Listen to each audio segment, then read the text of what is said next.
নমস্কার বন্ধুরা, আমি সুস্মিতা ভট্টাচার্য। বাস্তু ভিশনস উইথ সুস্মিতার আরো একটি এপিসোডে আপনাদের সকলকে স্বাগত জানাই। কেমন আছেন আপনারা? নিশ্চয়ই আশা করি খুব ভালো আছেন, কারণ বাস্তু ভিশনস উইথ সুস্মিতার এপিসোডগুলোতে আপনারা কিন্তু বাস্তুর অনেক তথ্য জানতে পারছেন। সঠিক তথ্য জেনে সেটাকে যদি অ্যাপ্লাই করা যায়, তাহলে কিন্তু আমাদের জীবনের সমস্ত কর্মচেষ্টাগুলোকে আমরা সঠিকভাবে করতে পারি। কারণ কর্মই জীবন। আপনি যদি কর্ম না করেন, তার ফল কিন্তু অবশ্যই পাওয়া যায় না। বসে থাকলে সমস্ত কিছু হাতের কাছে চলে আসে না। আর এই কর্মের সাথেই ওতপ্রোতভাবে যুক্ত আছে অ্যাস্ট্রোলজিক্যাল বিভিন্ন তত্ত্ব এবং বাস্তু। এই জায়গাটা কেন বললাম জানেন? কারণ অনেক মানুষ এখনো ভুলভ্রান্তি করেন, বাস্তুর বিভিন্ন ত্রুটি বিচ্যুতি করে মানুষের জীবনে কিন্তু নেগেটিভ প্রভাবকে নিয়ে আসে।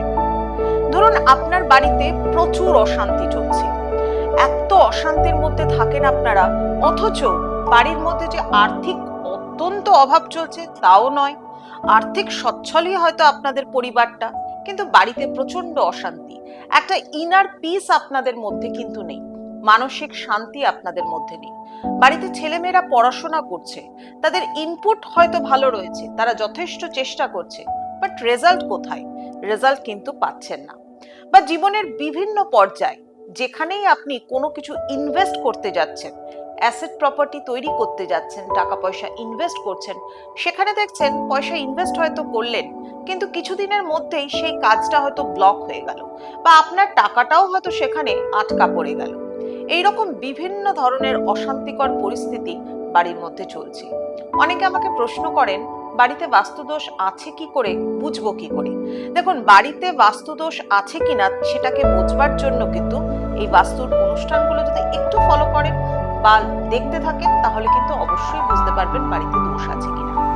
এই যে আমি বিভিন্ন তথ্যগুলো বললাম, যে আমাদের এই ধরনের পরিস্থিতি, একটা রিলেশন প্রবলেম, কারোর সাথে কারোর কোনো রকম ভাবে মানসিক যোগাযোগ নেই, মানসিক শান্তি নেই, ন্যাচারালি ফ্রাস্ট্রেশন আসছে জীবনে, যে কিছুতেই কিছু করে একটা ভালো ফল বা বাড়ির মধ্যে একটা পজিটিভ ভাইব্রেশন ক্রিয়েট করতে পারছেন না। অর্থাৎ নিজেকেও যে ঠিক মতো খুঁজে বার করবেন, নিজেকেও যে ঠিক মতো একটা জায়গায় প্রতিষ্ঠা করবেন, সেই যোগাযোগটাও হয়তো ঠিক মতো হয়ে উঠছে না। এই জায়গাগুলো অনেক সময় ক্রিয়েট হয় বিভিন্ন ধরনের বাস্তুদোষের মধ্যে। আর যদি আপনার বাড়ির সব থেকে গুরুত্বপূর্ণ স্থান বাস্তুতে, এবং যেটা স্পেশাল ভাবে একটা কেয়ার করা হয়, সেটা হচ্ছে ঈশান কোণ, নর্থ ইস্ট কর্নার। এই ঈশান কোণের গুরুত্ব কিন্তু বাস্তুতে ভীষণ ভাবে রয়েছে। ঈশান অর্থাৎ ভগবান শিব, ভগবান শিবের স্থান। কিন্তু এই ঈশান কোণের রুলিং প্ল্যানেট কে? ঈশান কোণের রুলিং প্ল্যানেট হচ্ছে জুপিটার, অর্থাৎ বৃহস্পতি, গুরুর স্থান। এবং সেই জায়গাটা যদি আপনার বাড়িতে থাকেই না, যদি নেই, একদম টোটালি মিসিং, তাহলে কি হবে? তাহলে কিন্তু এই ধরনের পরিস্থিতি আপনার বাড়িতে ক্রিয়েট হতে পারে। আমি যে যে পয়েন্টগুলো বললাম, সেগুলো একটুখানি যাদের বাড়িতে ঈশান কোণ মিসিং রয়েছে, নর্থ ইস্টের কর্নারটাই পুরোপুরি কাটা গেছে, সেই জায়গাটা মিসিং থাকলে এই ধরনের পরিস্থিতি আপনারা কিন্তু দেখতে পাবেন। আর্থিক দিক থেকে হয়তো আসছে, বাট কোনো রকম ভাবে মানসিক শান্তি সেখানে নেই। সবসময় একটা অ্যাংজাইটি কিন্তু মানুষের মধ্যে কাজ করছে, ইনার পিস কিন্তু সেখানে কোনোভাবেই নেই। যেটাকে আমরা বলে থাকি কসমিক কনসিয়াসনেস, এই যে ব্যাপারটা, এই ব্যাপারটাও কিন্তু আপনাদের বাড়ির মধ্যে থাকবে না যদি কোনো কারণে নর্থ ইস্টের কর্নার ডিস্টার্ব থাকে। এবার ধরুন, নর্থ ইস্টের কর্নারের ডিস্টারবেন্স বলতে শুধুমাত্র যে মিসিং কর্নার তা কিন্তু নয়, এর সাথে সাথে বাড়ির নর্থ ইস্টের দিকে যদি টয়লেটের পজিশন থাকে, বাড়ির নর্থ ইস্টের দিকে যদি সিঁড়ির পজিশন থাকে, বাড়ির নর্থ ইস্টের দিকে যদি ওভারহেড ট্যাঙ্ক বা রিজার্ভার একটা থাকে, তাহলেও কিন্তু আপনি এই ধরনের সিচুয়েশনের মধ্যে পড়তে পারেন। আর সব থেকে বড় কথা কি জানেন?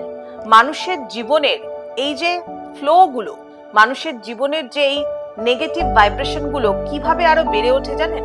কারণ আমাদের শরীরের যে 7 চক্রাস আছে, তার সাথে কিন্তু আমাদের ডিরেকশন ওতপ্রোতভাবে জড়িত। অর্থাৎ এই যে নর্থ ইস্টের কথা বলছি, এর সাথে কি মানুষের শারীরিক কোনো রকম ভাবে সম্পর্ক আছে? ইয়েস, আছে, অবশ্যই আছে।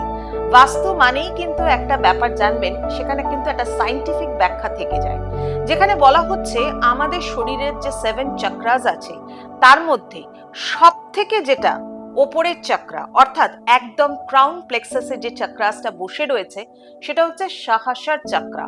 আর এই সহস্রার চাকরার সাথে ডাইরেক্টলি রিলেটেড রয়েছে নর্থ ইস্ট কর্নার, ঈশান কোণ। যদি কোনো কারণে আপনার বাড়িতে ঈশান কোণ ডিস্টার্ব থাকে, আমাদের সহস্রার চাকরাও কিন্তু ডিস্টার্ব হয়ে পড়ে। কিরকম? আমরা মানসিক টেনশনের মধ্যে পড়ে যাই, স্ট্রেস আমাদের জীবন থেকে চলে যেতে চায় না, মেন্টাল প্রবলেম ভীষণভাবে বাড়ির মধ্যে ক্রিয়েট হয়। আপনাকে হয়তো বেশিরভাগ সময় ঘুমের ওষুধ খেতে হয় বাড়িতে, আপনাকে হয়তো বেশিরভাগ সময় ট্র্যাঙ্কুলাইজার ইউজ করতে হয়, আপনাকে হয়তো বেশিরভাগ সময় সাইকিয়াট্রিস্টের পরামর্শ নিতে হয় যদি কোনো কারণে নর্থ ইস্টের দিকে এই ধরনের সমস্যা থাকে। কিভাবে কাটাবেন এগুলোকে? কাটানোর অনেক উপায় আছে। যেমন ধরুন, একটা পয়েন্ট বললাম, নর্থ ইস্টের দিকে যাদের ওভারহেড ট্যাঙ্ক থাকবে, চেষ্টা করুন সেটাকে টোটালি রেড কালার করে দেওয়ার। যাদের ওভারহেড ট্যাঙ্ক নর্থ ইস্টের দিকে রয়েছে, তারা নর্থ ইস্টের দিকের ওভারহেড ট্যাঙ্কটাকে রেড কালার করে দিন। আন্ডারগ্রাউন্ড রিজার্ভার কিন্তু কোনো দোষ নয়, কিন্তু ওভারহেড ট্যাঙ্ক থাকলে সেটা কিন্তু দোষের। নর্থ ইস্টের দিকে টয়লেটের পজিশন থাকলে একটা কাঁচের বাটির মধ্যে সন্ধক লবণ রেখে তার মধ্যে 8টা লবঙ্গ দিয়ে সেইটাকে টয়লেটের মধ্যে রেখে দিন। এছাড়া বাড়িতে কোয়ার্টজ ক্রিস্টাল, অ্যামেথিস্টের রক এবং অবশ্যই শ্রীযন্ত্রম প্রতিস্থাপন করুন। নর্থ ইস্টের দোষ থেকে মুক্ত হন এবং নেগেটিভ ভাইব্রেশন কাটিয়ে জীবনের ধারাটাকে একেবারে স্মুথ করুন, পজিটিভিটি ক্রিয়েট করুন। আর এই রকমই যদি কথাগুলো জানতে চান তাহলে কিন্তু আমাকে কমেন্টস করুন, আমি আপনাদের প্রশ্নের উত্তর অবশ্যই দেব। এবং শুনতে থাকুন, আমার সাথে থাকুন, অবশ্যই বাস্তু ভিশনস উইথ সুস্মিতার সাথে।